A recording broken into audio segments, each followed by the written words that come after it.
first time they came out when they diagnosed the problem, in fact it was New Year. Yeah, you said that it was New Year's Eve evening. I think it was like 5 or 6. About 5 o'clock. Yeah, they came out and they were here for about 3 hours. They were here for a long time. I mean, just going through trying to figure out what the problem was, and then actually, there's one other thing I forgot to mention about that. Well, anyway, but they didn't charge us for that visit, and then they said, so that was New Year's Eve, which was Thursday night, and then they needed, so they came back on Monday, and that's when they started the work, but they didn't charge us anything for coming out that first night, and which is nice, because then you always feel like you can call them to get a diagnosis, and don't have to worry about having an extra fee slapped on there. Well, yeah, in fact, there was actually just a week or two ago, the basement toilet didn't flush, and we got this kind of sick feeling, oh no, it's this problem, but really what it was is we've got a 3-year-old who's just is basically been potty trained for the last 2 months, and instead of just using a little piece of paper, every time he goes to the bathroom, if we're not in there, he's putting essentially an entire roll of paper down. And so we figured out that was probably what was what had clogged up that toilet, and I was able to plunge it, fix it myself, and everything works great. But because I was so paranoid from that original problem with the original builder, I thought, I should just call Neering or call Jared and just tell him, hey, this is what happened. I just want to run this by you on the phone, just let you know, and basically just to have Neering's kind of confirm, yes, that was just toilet paper, and you have nothing to worry about. And I felt like that's something that I could do. With the other thing we forgot to mention, and I don't want to basically slander anybody, but so part of the original the plumbing issue that we had, where the flooding was one of the shower heads, or one of the pipes that was connected in our shower, had there's a little the Neering's had not placed. Oh, well, yeah, it came out, the one that Action Plumbing actually did. So we have 3 shower heads down there. And the main one in the middle, the one that Action Plumbing actually installed, that one, for whatever reason, there was a little clamp of some sort that wasn't clamped down. And so that's actually what caused all the flooding into our carpet and our drywall. And it was pretty dramatic, I think, when we found that, because then after Jared and those guys, after Neering's left that night on New Year's Eve, and I started ripping up my drywall that we put in, and I just finished painting like 2 weeks before. And so while one of the guys, one of the Neering's guys, his name is Mike, he actually is a drywall guy as well, or does drywall that involves the plumbing. And so while they were doing, since our one project was so major, and I know that they knew that it was pretty traumatic for us to have to do this to a new house, but they had Mike, while Jared was finishing a lot of the cement work, Mike basically went through and put up the drywall and repatched and it wasn't a small hole. We're talking probably a 4-foot by 6-foot section that they had to repatch, and they just did that all while they were in kind of their downtime with working with the concrete that they had to replace. And they kind of, they threw that in actually. So that was, I think it was in terms of they probably felt bad for us for this project, and that was the one little, that was something that we could think, well, hey, at least this was thrown in. But they fixed Action Plumbing's work for free, and so.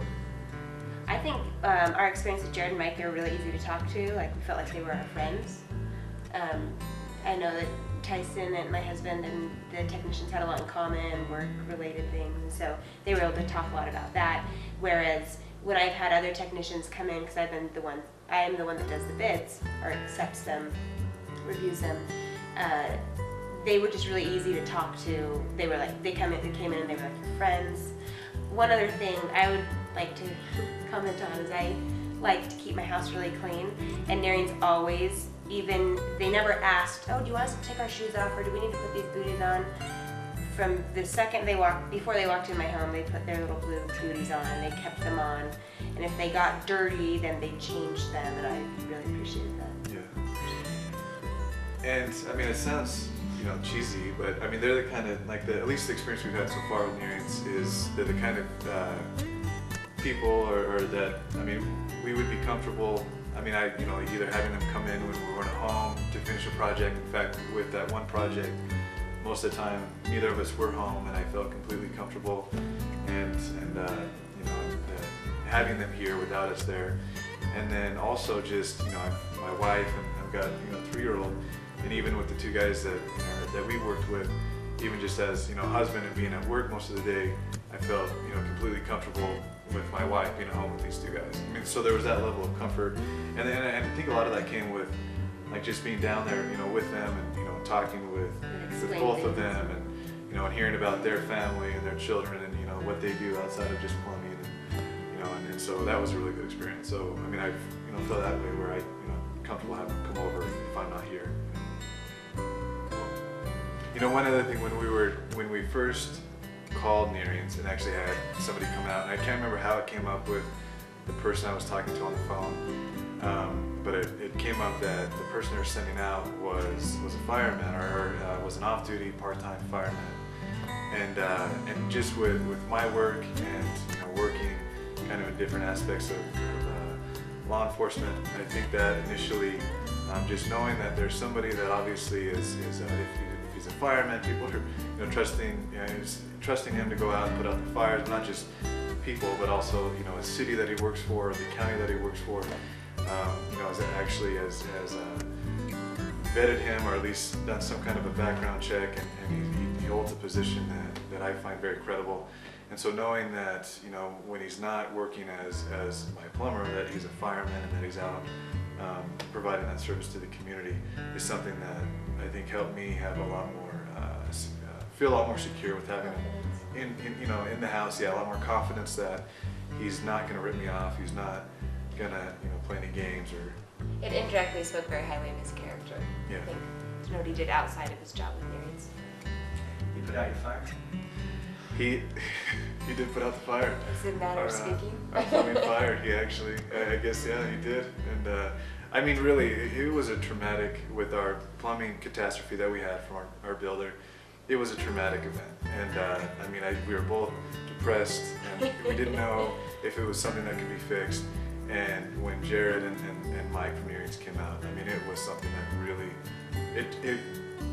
it took a lot of, what's the word I'm looking for?